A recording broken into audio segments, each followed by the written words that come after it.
Okay, so today we've got a Honda Civic EG cluster in front of us here. We're going to do a little bit of refurbishing on this guy. The guy who brought it in to me said that he was having an erratic speedo and also an erratic tachometer. So we're going to see if we can fix that for him today. Stuff that you need to do this: soldering iron, and that's about it. Just a little bit of basic knowledge here. You can see I'm pointing out the places that we're going to remelt this solder. You'll see that clearer coming up here in the video as well, and you can take note of that. But yeah, we're just going to disassemble this guy here, get all the individual clusters out, and get going. It's really very simple. Be careful when you're pulling the plastic front off of this console here. That will crack pretty easily because it's 30 years old at this point for most of these. So we've got the tach, the speedo, and the fuel and coolant gauges out. You can see the back of the tach here. Not really anything sticking out here as obviously damaged.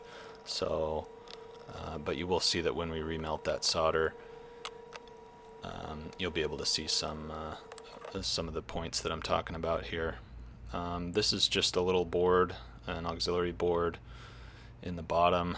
I can't even remember off the top of my head right now what this controls, but those two ground pins, the power and ground pins there, will remelt the solder on that as well. I think that just controls some of the lights on the dash. Apologies for the shot here, my head is in the way, but this part is the simplest part of all of them. We're just remelting the solder on the paper circuit board on the back of the speedo here, or on the back of the dash itself. I just went and did all of them just to be safe. You can see I'm using a little 90-degree pick. That's for two reasons. One reason is to just hold the wrinkles down flat, and the other reason is to act as a heat sink. You don't want to overheat these circuits when you're soldering them. So now, as you can see on the back of the speedo here, when I remelt these points, you can see the solder immediately pulls away from the pin. That's how thin some of these solder joints are. They're just super thin, and with all the vibrations of the car and the speedometer over time, you can see where I'm pointing with the pick. There's little holes. So that's the solder in those areas was just extremely thin, and probably was resulting in a bad connection here. So we're gonna fill these with some new solder. You can see here up close, now that we're zoomed in, there's definitely some gaps in there.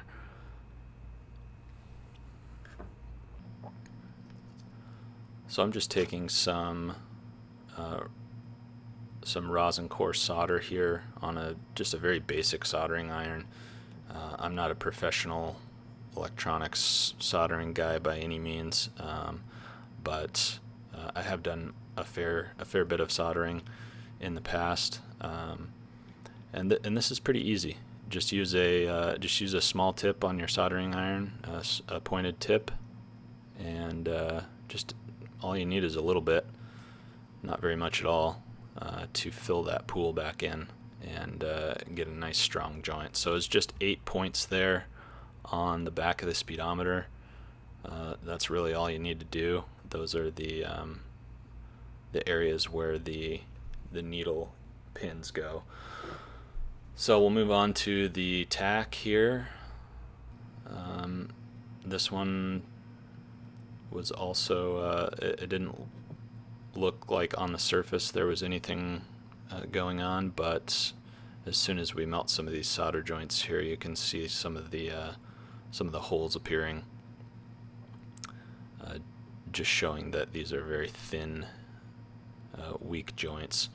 And again, when you're working with circuit boards here, you really want to be careful to not overheat these boards, because you can melt them and totally destroy the gauge. So yeah, once again, just remelting that solder to see how those joints are looking. And now we're going to add them back in. We're going to add some fresh solder back in.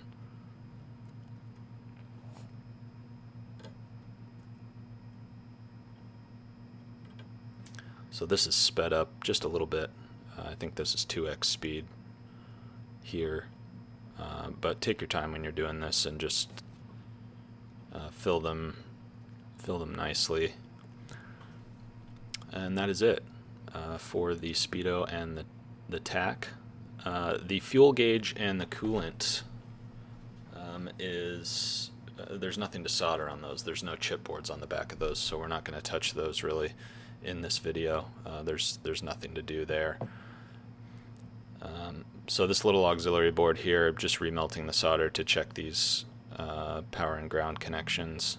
I'm just going to add some extra solder in just to fill them out. They looked a little sparse, so it's just those 2 points, and it takes about 30 seconds. So all done there, and that one's looking pretty good.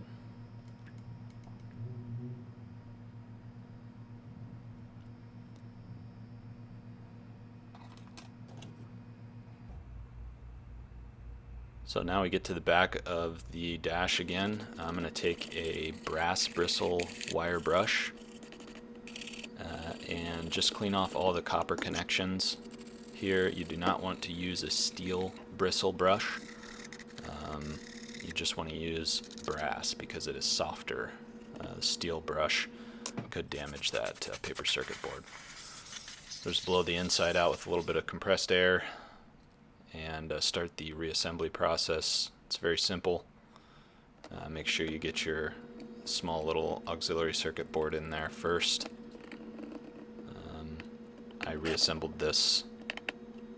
I started reassembling this before and accidentally put the speedometer in first, and then I wasn't able to get that little chipboard in, so I had to take it back out. But very easy. Make sure that those connections on the circuit board are clean, and your screws that are going into the back there are also clean and free of corrosion and debris, because those mounting screws are the only way that electricity gets in and out of those gauges. So those need to be clean on the back face, the washers that are attached to those screws. Make sure you check those for any corrosion as well. As you can see here with the fuel gauge and the coolant temp gauge, there's no chipboard in there. So just blow those out with some air and make sure they're nice and clean, and throw it back in.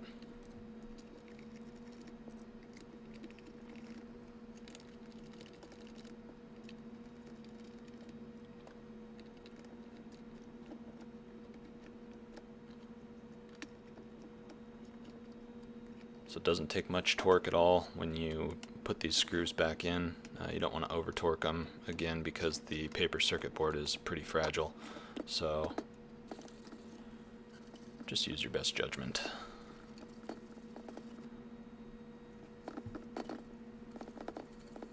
Just cleaning the face of these gauges here for the customer. I say customer, but it was really just a fellow Honda head that I met through Facebook, who was in the local forum and needed some help with his gauge. So we were able to clean this up nicely, get all those joints resoldered, and he was very happy with the results. Nice working speedo, nice working tachometer. Everything worked just like new. So was happy to hear that.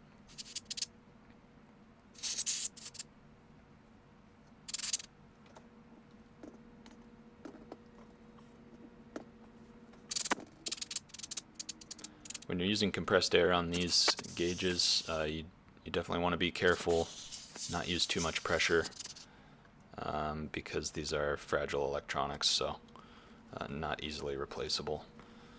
So I was just using about a quarter of the pressure that you might normally use out of an air compressor, so maybe 20 psi or so, just barely anything. So throw this back together and snap it in. That'll be that. Thanks for watching. Appreciate it. Like and subscribe. I would also appreciate that. Cheers.